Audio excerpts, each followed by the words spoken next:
you very much. I first want to thank all the people for inviting me.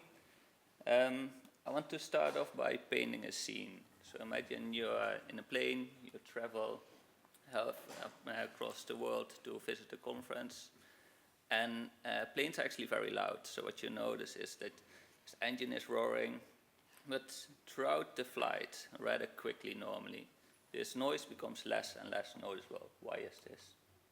Well, it might be that we use our expectations, so we make inferences based on contextual information. We know we're in a plane, and besides, we can rapidly gather statistical regularities from the environment. But there might also be something simple at play as well. So we know that we dampen our neural responses to repeated sensation due to adaptation mechanisms. This raises the question, right? So if you see the spectrogram of a plane, it's very consistent. If we have this simpler mechanism at our hand, do we need to make predictions at all? And what about when situations become more complex? So we set out to look how we deal with all of this and to test how we use past repetition suppression, current stimulation, and inferences towards the future together, and how they shape our cortical or neural activation both in cortical depth but also in time. For this we use these stochastic tone sequences. So on top here you see the presented frequency over time, and below you see the probability distribution they were drawn from. And though definitely not naturalistic, what these sequences offer us is a sensory landscape with varying periods of higher and lower repetition suppression, higher and lower surprise, etc. These sequences we present both to our human volunteers while gathering neural data. So opposed to the first talk you heard here today, their task was just to stay awake. We measure ultra-high field fMRI at 0.7. We also do the same while measuring MEG. With these sequences we also input into computational modeling approaches. And here we ask for each voxel independently, based on these sequences, how would this voxel behave for past repetition suppression, current tuned activation, and inferences or expectation based on statistical learning. We then fit this all to our neural data using cross-validation and see how all these components fit. And because we know we can calculate how the auditory cortex is topographically organized. So here we are looking into the auditory cortex. The red colors are associated to lower frequencies, while the blue colors are associated to higher frequencies. We can really do this in a tuning specific manner. So if we take, for example, this voxel over here, which is a voxel tuned to 1100 Hertz with a fairly wide tuning curve. For these stimuli, we expect the following behavior. We expect quite a bit of activation because all these fall within the tuning curve. All this activation causes quite a bit of repetition suppression, and because the stimuli are very stable, we form quite strong priors, so we don't really have any very large errors. And this voxel would respond completely different for the same stimuli to a voxel that is tuned to, for example, 3100 Hertz, this one over here. Here we expect a very sporadic activation pattern, not so much suppression, but all these tones that do fall within are unexpected, so they cause more error. And when we put this all together, and we can use techniques like variance partitioning to really pull them apart and look what they all contribute, what we see is, again, looking into the auditory cortex. In the early areas, both tuning and repetition suppression, we can diverge, but we cannot really see a very clear, unique contribution of expectation model. But throughout the auditory cortex, so in auditory belt regions and associate regions, all three of the components start to diverge more. But luckily,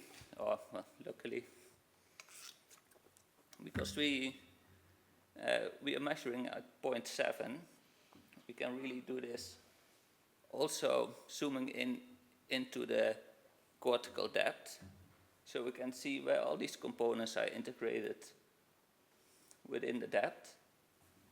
And now when we look at the unique contribution of each of these models, so this outside portion, so what they explain on top of what any other model can explain, what we see is a very clear deep layer bias for the unique proportion of the expectation model. So really a true prediction model without any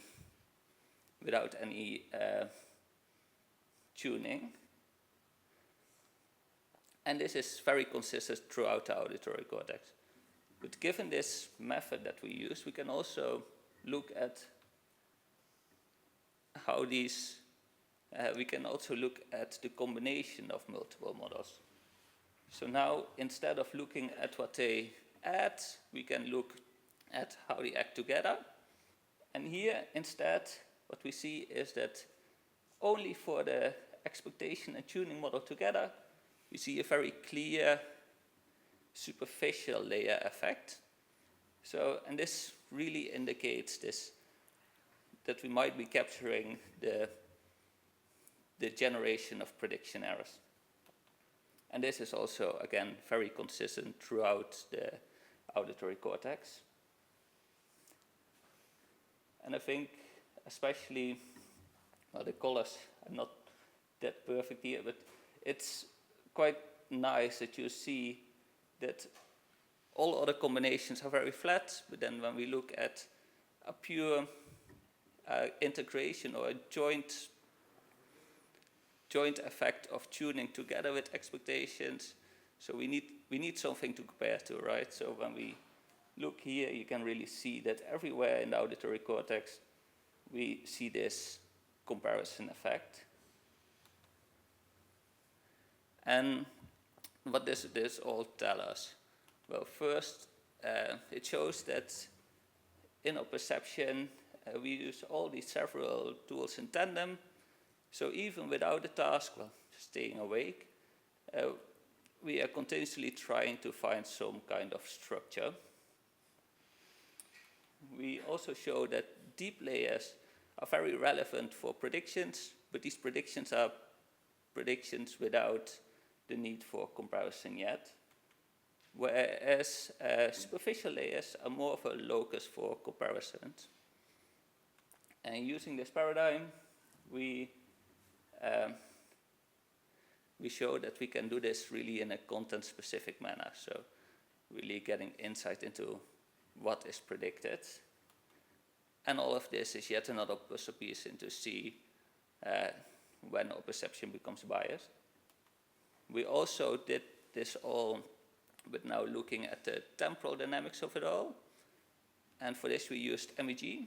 If you're interested, come visit me during the last poster session of today, poster 2030. And I want to thank all the people from the lab. Mehdi also still has some posters up. Lonique's poster you missed or have seen already. Thank you. Thank you very much, Jorie. We have time for one question. If there are none in the audience, Martin? Yeah, I can ask a question. My question was going to be, what about MEG? And I know now I have to go to your poster.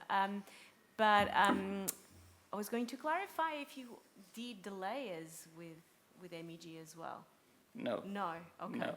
So we really try to use this one stimuli, right? These rapid tones of rapid tones, but I think it's nice that we have these two methods, right, and just take their strengths, because I mean, in principle, with beamforming, you can do layers with MEG, but it's not that great, and it's in my opinion, it's better to stick with the strength of ultra-high field for layers and then get the temporal dynamics with MEG. Okay, thank you again, Jorie. And we are going to move on to the next speaker, and it will be Tengmao Yeo from Taipei Medical University in Taiwan. And he'll speak about impacts of night shifts on brain connectivity and ALF among medical personnel.